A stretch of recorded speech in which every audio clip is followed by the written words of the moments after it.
তুমি যদি ভাবো ভারতের সব রাজ্য 1947 সালে ভারতে অন্তর্ভুক্ত হয়েছিল তাহলে সেটা ভুল। আজ বলবো সেই সব রাজ্যের কথা যেগুলো 1947 সালের পরেও ভারতে অন্তর্ভুক্ত হয়েছিল।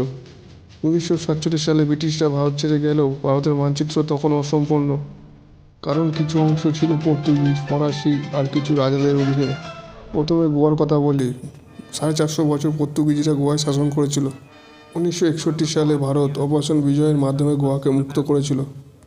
দমন, দিউ আর দাদরা নগর হাভেলিও ছিল পর্তুগিজদের শাসনে। এই অঞ্চলগুলো 1961 সালের পর ভারতভুক্ত হয়। পদুচেরি ছিল ফরাসিদের অধীনে। 1954 সালে বাস্তবে ভারত পায়, কিন্তু আইনিভাবে 1962 সাল। আজও এখানে ফরাসি সংস্কৃতির ছাপ পাওয়া যায়। হায়দ্রাবাদ ছিল নিজামের রাজ্য। 1948 সালে অপারেশন পোলোর মাধ্যমে ভারতে অন্তর্ভুক্ত করা হয়। কিন্তু সবচেয়ে চমকপ্রদ হলো সিকিম। 1975 সাল পর্যন্ত আলাদা রাজতন্ত্র ছিল। গণভোটের মাধ্যমে সিকিম ভারতের 22তম রাজ্য হয়। তাই ভারতের স্বাধীনতার ইতিহাস একদিনের গল্প নয়, বহু বছরের যাত্রা। তুমি আগে কোনটার কথা জানতে না, কমেন্টে জানিও।